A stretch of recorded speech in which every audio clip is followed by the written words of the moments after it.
On leur a vendu cette méthode-là de travail dans v'là 40 ans passés, 40-50 ans passés. Puis maintenant, ça serait eux les seuls coupables, puis les seuls responsables de renouveler eux-mêmes leurs pratiques alors qu'ils ont fondé toute leur carrière là-dessus. Donc, il faut absolument que les services publics accompagnent cette transition-là.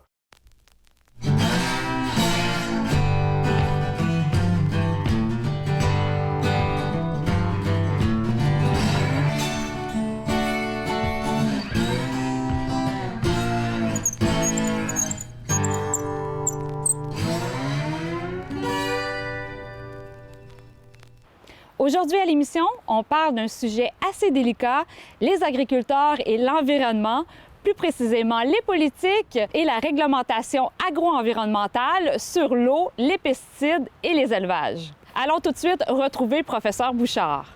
Le quatrième pilier que nous regardons aujourd'hui, c'est l'environnement, les agriculteurs et l'environnement. L'agriculture industrielle moderne utilise des pratiques et des produits qui peuvent avoir des effets importants sur la vie des sols, la vie des cours d'eau, sur l'eau potable, sur les écosystèmes, la biodiversité et finalement sur la santé humaine de la population. La loi sur la qualité de l'environnement, adoptée en 1972, et le règlement spécifique concernant les exploitations agricoles, le REA, adopté, lui, en l'an 2000, vise précisément à protéger l'environnement rural et la santé publique.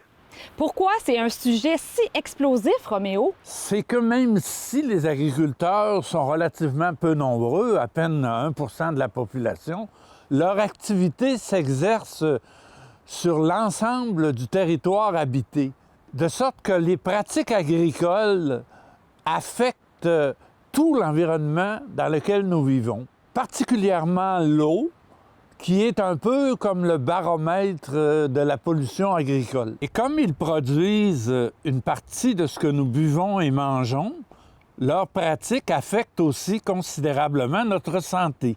La part des aliments produits selon les règles de l'agriculture biologique et éco-responsable est encore marginale, soit moins de 5 %. Quant aux aliments provenant de l'agriculture industrielle, d'ici ou d'ailleurs, nous n'avons pratiquement plus de contrôle et les agriculteurs n'en ont guère plus. Les agriculteurs, sans trop le vouloir, ont une lourde responsabilité face à l'environnement et à la santé publique, mais l'agriculture éco-responsable a un prix et ils ne peuvent en supporter seuls les coûts. C'est le discours que tiennent d'ailleurs aussi bien l'Union des producteurs agricoles que les producteurs écologiques. Il faut rémunérer les agriculteurs pour les coûts environnementaux qu'ils doivent supporter. Sinon, la concurrence avec les produits importés devient insoutenable. En somme, il s'agit d'une sorte de pacte entre la société et les agriculteurs. On est prêt à subventionner notre agriculture, c'est important. Mais, une fois qu'on a dit ça, si les agriculteurs pouvaient nous rendre, dans le fond, la monnaie de notre pièce, comme citoyens, et puis respecter des façons de cultiver différentes, plus modernes, plus respectueuses de l'environnement. C'est ce que vous avez appelé dans le rapport une éco-conditionnalité très, très ferme. C'est ça. Puis on était même prêt à ce moment-là, on a avancé l'idée que non seulement on pouvait subventionner en fonction de la taille de la ferme, et puis, bon, mais que dans certains cas où le besoin s'en faisait sentir, penser à des milieux humides, par exemple, la contribution des citoyens pouvait être plus forte pour compenser l'agriculteur qui perdait, là, des revenus. Je donne ça comme exemple. Il y a 10 ans de ça, là. Puis c'est le genre de choses qu'on n'a pas appliquées, puis que, dans le fond, certains discutent encore.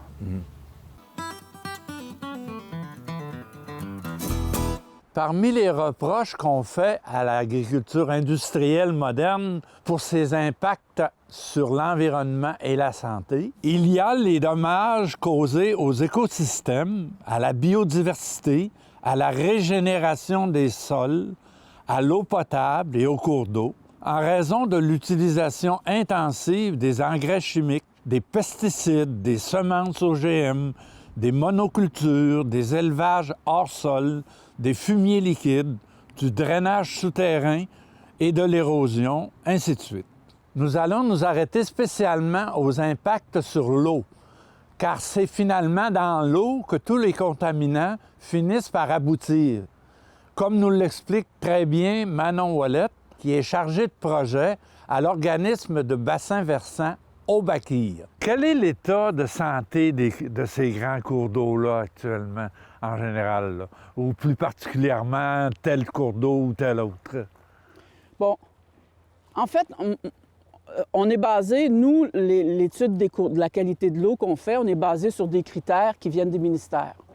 On n'a pas encore créé nos protocoles, nos protocoles. On y réfléchit aussi avec le Conseil du Saint-Laurent, comment aller voir plus la qualité de l'eau. Mais pour l'instant, on a des critères établis qui sont pareils pour tous les organismes de bassin versant. Il y en a 40, je vous le répète, donc c'est toute la même chose. La qualité de l'eau, dans le Bas-Saint-Laurent, on ne peut pas boire l'eau. On s'entend? On ne peut pas boire l'eau. Ah, l'eau est loin d'être bonne à boire, je vous même le conseille des ruisseaux. pas. Même, je vous dirais un petit ruisseau en haut, là. Quand vous voyez qu'il n'y a plus d'humains nulle part, là, vous regardez, puis c'est juste des arbres, peut-être, parce qu'on n'a pas beaucoup de pluie acide. Mais ça, c'est un autre sujet. Mais la qualité de l'eau, c'est donc, nous, on prend un critère sur les à peu près 300 contaminants qu'on peut trouver dans l'eau en ce moment, décrits par le ministère. Nous, on en étudie 6. Donc, les 6 qu'on étudie, ils vont nous donner, c'est une toute petite fenêtre sur la qualité de l'eau. Mais il reste que le ministère, récemment, a quand même produit des résultats de tests de phosphore, de niveau de phosphore dans les rivières. Là, c'est quand même plus précis. Là. Puis ça, c'était très précis, mais ça, c'est une expérience en particulier. C'est pas nous, on fait pas ça à l'année. Ce qui est sorti du ministère, c'est que, puis c'est pas surprenant, tous les taux de contaminants ont à peu près augmenté. Les taux de pesticides, d'insecticides, phosphore, nitrate, tout ça, ça a tout augmenté. Pourquoi? Il y a beaucoup de raisons, mais entre autres parce qu'on produit de plus en plus des céréales. Puis les céréales, bien, ils demandent plus de pesticides que du fourrage.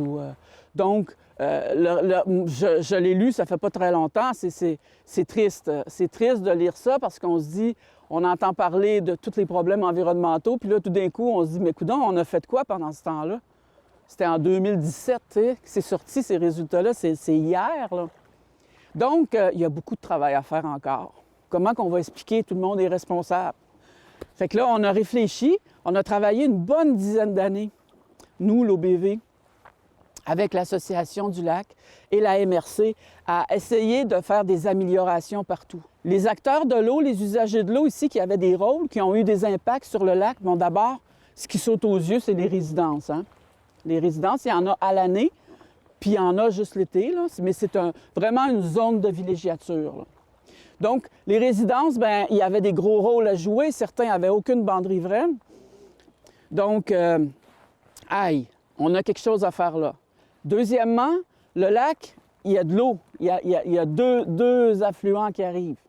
Un affluent qui part de Saint-Gabriel-l'Allemand. Il a fallu expliquer à Saint-Gabriel que le lac Saint-Pierre leur appartenait aussi, que ce qu'ils faisaient, ça se rendait dans le lac Saint-Pierre aussi. Puis il a fallu expliquer aux agriculteurs en haut là-bas, puis à la ville de Mont-Carmel, le petit ruisseau qu'il y a derrière chez vous, il se jette dans le lac aussi. Ça veut dire agriculteurs. Puis là, si on regarde agriculteurs, ville. Si on regarde alentour, il y a beaucoup de forêts. On est en terre privée ici, là. C'est la forêt privée.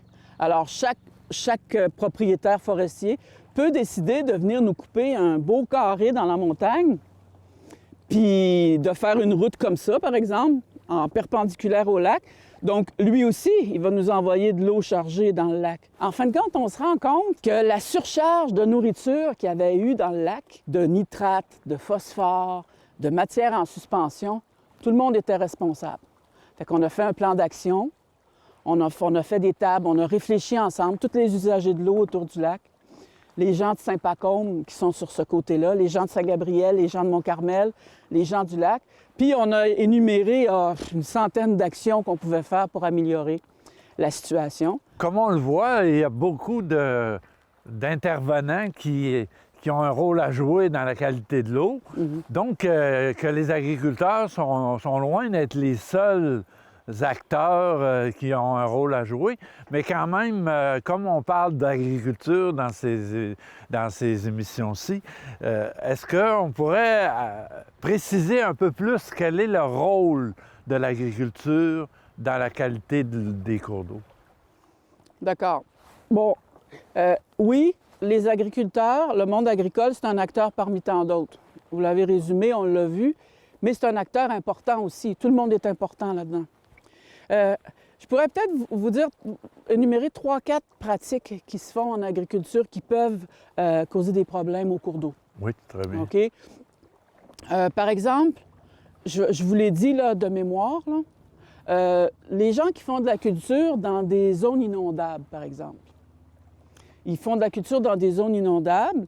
Donc là, on ne peut plus parler de bande riveraine, là, parce que la bande riveraine, mais là, je vous parle des belles grosses rivières. Hein. Donc, ça veut dire que s'ils ont cultivé la terre à l'automne, bien, toute leur terre est lessivée au printemps. Et puis, toute cette matière-là, ça s'en va en suspension, puis ça traîne des nutriments, puis ça fait vieillir les cours d'eau. Ça peut eutrophiser les cours d'eau. Donc, la culture en zone inondable, c'est des choses qu'on essaie de changer. C'était fait avant. C'est difficile d'arriver et de dire à quelqu'un, regarde, tu ne peux plus cultiver là. Non. Il faut trouver d'autres solutions, ou en tout cas des bons arguments. Ça, c'en est une. La deuxième, bien, c'est tous les produits qui sont utilisés dans le champ. Les pesticides, les engrais, est-ce qu'ils sont mis au bon moment? Est-ce qu'ils sont mis en quantité? Parce qu'on s'entend que oui, ça prend de l'engrais à un moment donné. Oui, on ne peut pas... Bon, donc, de plus en plus, avec l'agriculture biologique, on réfléchit à d'autres choses. Mais on a encore quand même une grosse agriculture industrielle qui s'en va puis qui augmente. Est-ce que l'avènement des fumiers liquides, par exemple, les lisiers, avec surtout, qui est arrivé surtout avec l'expansion des porcheries, est-ce que c'est pas quelque chose qui a aggravé la charge parce que le fumier liquide est plus facilement... Il est plus fort. Il est plus fort puis il se lessive plus vite. C'est ça. Dans le champ. Donc, c'est sûr que normalement, les agronomes et puis les associations qui conseillent les fermiers, puis les fermiers eux-mêmes, devraient calculer la quantité de lisier en fonction de ce que le champ a besoin. On en produit beaucoup. C'est ça le problème. Fait que des fois, on est tenté, peut-être, d'en mettre un petit peu plus. On se dit, bah, c'est organique. Mais même la matière organique, quand elle est en trop grosse quantité, là, ça devient aussi dangereux qu'un produit chimique. Il y a eu beaucoup en agriculture de détournements de rivières, de redressements de cours d'eau. Ça s'est fait plus dans les années 70-80. Donc, c'était prôné. Les agriculteurs, ils ont fait ce qu'on leur a dit. Ils ont géré les cours d'eau. Aujourd'hui, quand l'eau tombe, bien, elle descend plus vite. Elle n'est pas absorbée par les terres, beaucoup moins qu'elle l'était. Donc, le redressement des cours d'eau, ça fait que l'eau est moins filtrée avant d'arriver, soit dans le lac, par exemple, ou bien dans les rivières ou dans le fleuve. Le drainage souterrain, s'il n'est pas fait selon toutes les règles, fait en sorte aussi que tous ces produits-là se rendent plus rapidement au cours d'eau. Puis s'il n'y a pas ce qu'on expliquait tout à l'heure, là, un lit filtrant ou une descente rocheuse... Ou un bassin de sédiments là, ça accélère. Complètement. Complètement. On peut comprendre quelqu'un qui fait une agriculture puis qui a besoin d'être efficace. On peut comprendre qu'il a hâte au printemps d'aller dans son champ puis de cultiver. Donc, plus l'eau s'en va vite, mieux c'est. Mais on a aussi la responsabilité que l'eau qu'on envoie plus vite, qu'est-ce qu'on a mis dedans, tu sais? Sur la question des bandes riveraines, parce qu'on a vu ici là, des fossés agricoles, fossés de chemin, où les cultures vraiment sont jusqu'au maximum atteignables. J'aimerais que tu nous fasses la lumière sur la réglementation, ou enfin ce qui est la norme proposée. On dit souvent que c'est une bande riveraine de 3 pieds, de 3 mètres dans le milieu agricole. Apparemment, c'est beaucoup plus que ça qui est la norme suggérée. D'abord, il faut comprendre c'est quoi une bande riveraine. Une bande riveraine, c'est une bande de végétation qui est sur le bord d'un cours d'eau et qui joue des rôles. Elle peut jouer le rôle d'arrêter toute la matière qui s'en vient des terres ou des villages ou des maisons. Elle joue le rôle, si elle a une bonne végétation, de protéger l'eau de l'érosion de ses berges. Elle peut, s'il y a des arbres ou des grands arbustes, elle peut créer de l'ombre, donc créer des endroits où les poissons peuvent aller se reposer, où la faune peut avoir des habitats, etc. Une bande riveraine, ça a de multiples rôles. Donc, disons qu'une bande riveraine, ça a 10 rôles principaux. Bien, celle de 10 mètres va jouer 9 rôles, puis celle de 1 mètre va jouer quelques rôles. Hein? Ne serait-ce qu'empêcher l'érosion des berges, c'est bien. Bon, maintenant, ce que nous dit la politique de protection des rives de la plaine inondable, des plaines inondables, c'est qu'une bande riveraine, c'est entre 10 et 15 mètres. Une bande riveraine, c'est, si on est en milieu forestier, c'est 10 mètres. Pour les rivières à saumon, c'est 30 mètres. Quand on arrive dans le monde agricole, on pense que c'est 3 mètres. On a dans notre tête 3 mètres. En fait, ça peut être une bande végétalisée naturellement de 3 mètres, mais dans le 10 mètres, donc le 7 mètres qui reste, il ne faut pas travailler le sol pour ne pas amener de la matière en suspension au ruisseau. Donc, ça peut être du fourrage, ça peut être des petits fruits, les agriculteurs. Mais une bande riveraine, c'est entre 10 et 15 mètres. On a une petite dérogation dans le monde agricole où 3 mètres de végétation naturelle. C'est pas dit de venir cultiver jusqu'aux 3 mètres. On a un 7 mètres qui doit être végétalisé aussi. On peut aider, par exemple, un agriculteur ou un forestier qui décide que moi, je voudrais protéger mon cours d'eau, là. On peut lui donner des conseils, on peut même aller chercher on peut faire des projets avec lui pour améliorer ces choses. Mais nous, les OBV, on n'est pas réglementaires. Mais on participe à la dynamique. On peut être là pour discuter, pour informer, pour expliquer, pour faire des aménagements avec les propriétaires. En principe, parce que ces réglementations-là, on les retrouve actuellement dans les schémas d'aménagement des MRC qui sont quand même qui ont force de loi d'une certaine façon. Oui, on les retrouve. On les retrouve? Oui, on les retrouve. C'est la politique des normes. Ça vient du ministère. C'est pas des lois en tant que telles. C'est une façon de dire il faut faire comme ça. C'est comme ça qu'on délimite une ligne des Hautes-Eaux. C'est comme ça qu'on délimite une bande riveraine. La grandeur, c'est comme ça. Bon, maintenant, pour les faire appliquer, une municipalité peut être plus sévère qu'une autre.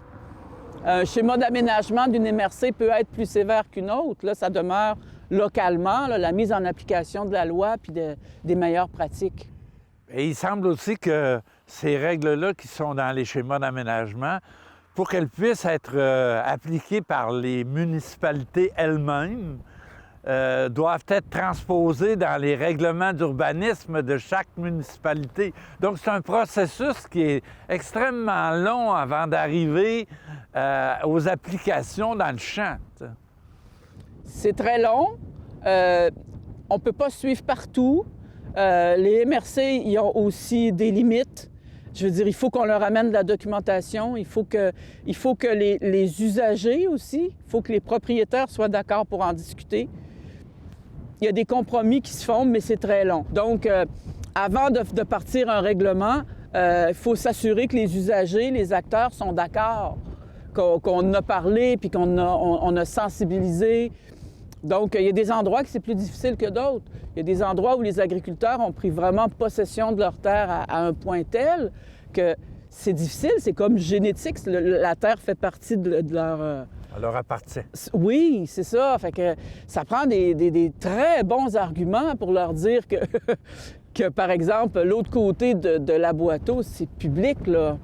Tu sais, l'eau qu'on empêche de revenir, l'éponge, le fleuve qui réussissait à amortir, le marais qui réussissait à amortir, il appartient à tout le monde aussi, tu sais. Le ministère de l'Environnement nous a confirmé que, contrairement aux autres riverains, les agriculteurs sont exemptés de préserver une bande riveraine au-delà de 3 mètres.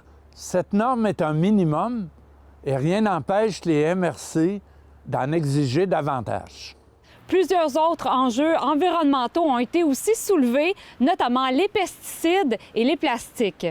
Les gens, tout le monde est sensibilisé au fait que les pesticides, c'est des produits dangereux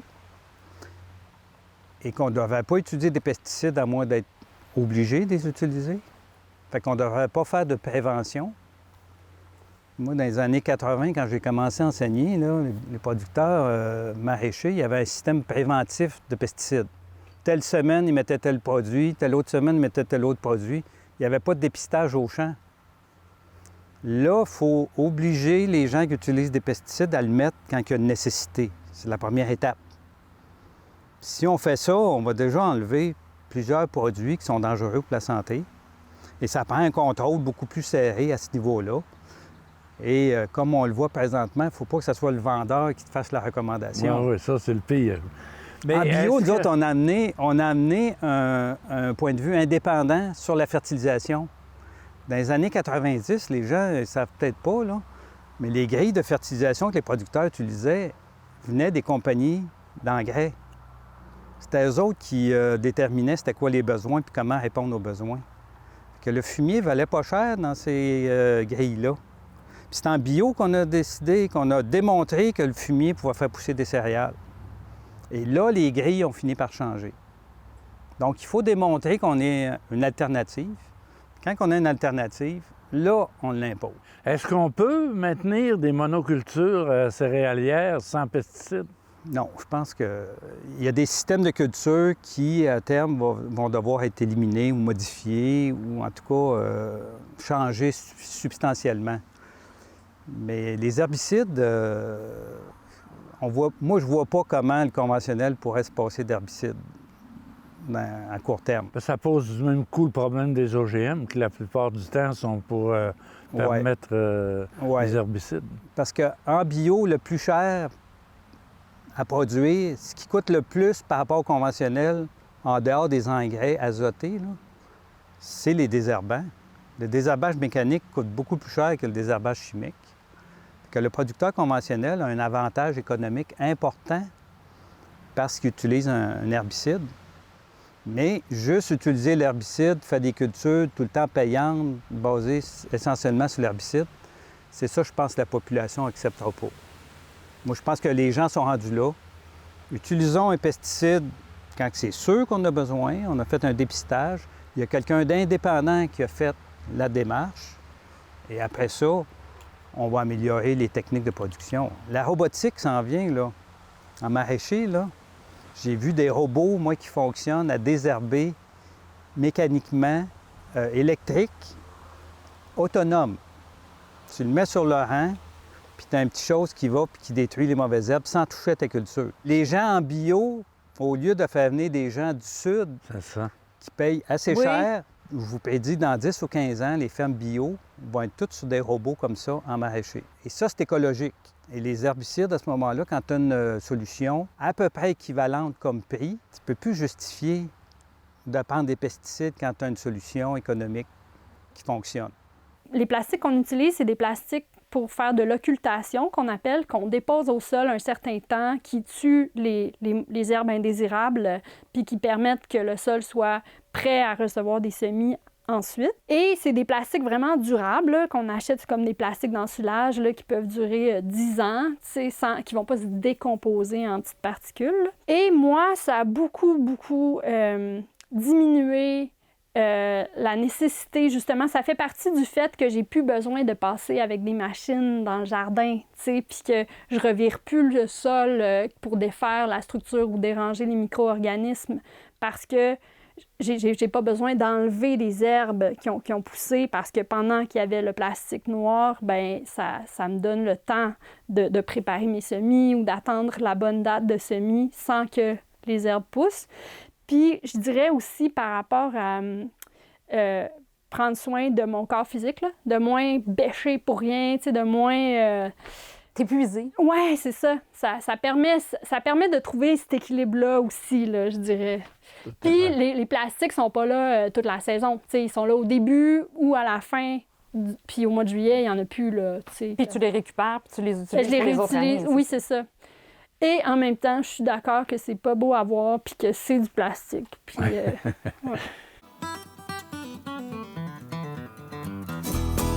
Sur ces enjeux environnementaux, l'agronome Louis Robert à la commission parlementaire sur les pesticides a sonné l'alarme vigoureusement. Il faut bien le reconnaître, nos efforts, dont les moutures successives de la stratégie phytosanitaire, n'ont rencontré que des résultats mitigés pour dire le moins. Et pourquoi ça? Pour 2 raisons. La première, c'est que nous, c'est-à-dire les mandataires de la défense de l'intérêt public, nous avons laissé les intérêts corporatistes, incluant l'UPA, les compagnies de pesticides, s'ingérer, interférer avec nos efforts à toutes les étapes de la diffusion de l'information, c'est-à-dire dans chacun des 3 maillons de la chaîne de transfert de l'information que sont la recherche, le transfert technologique et le service conseil. Deuxième raison, les ressources humaines que le MAPAC a allouées au transfert technologique, historiquement et encore aujourd'hui, encore plus, sont insuffisantes. Je n'ai absolument rien contre le fait que les compagnies de pesticides exercent leurs activités librement. Ce contre quoi je m'oppose fermement est l'idée qu'il faille absolument qu'elles soient partie prenante des efforts publics visant à la réduction de l'usage des pesticides ou des engrais ou de tout autre objectif lié à la conduite des affaires d'intérêt public. Comme on dit, on ne peut pas demander à un chameau d'être un cheval de course. De même, on ne peut pas céder, même en partie, au secteur privé, la responsabilité de l'intérêt public. Les compagnies de fourniture d'intrants devaient être en aval des besoins de leurs consommateurs, des producteurs agricoles, alors que maintenant, on les a laissés opérer en amont dans le service conseil, dans le transfert et même dans la recherche. Ils conditionnent ainsi les besoins de leurs consommateurs. Or, la compétence en lutte intégrée ne se trouve pas au privé, mais beaucoup plus du côté du MAPAC et des clubs conseils en agro-environnement. Est-ce que les lobbies sont trop puissants? Je ne crois pas. Les lobbies ne sont pas si forts que ça. C'est que nous n'avons affirmé aucune opposition. Nous avons été faibles. Le dicton « ils ne sont puissants que parce que nous sommes à genoux » s'applique à la situation parfaitement. Nous n'avons pas résisté au lobby. Nous sommes devenus leurs complices. Il y en aurait encore beaucoup à dire sur l'agro-environnement, mais le temps nous presse. Donc, la semaine prochaine, un autre sujet. De quoi nous allons parler, Roméo? D'un sujet fort attendu, le monopole syndical de l'UPA.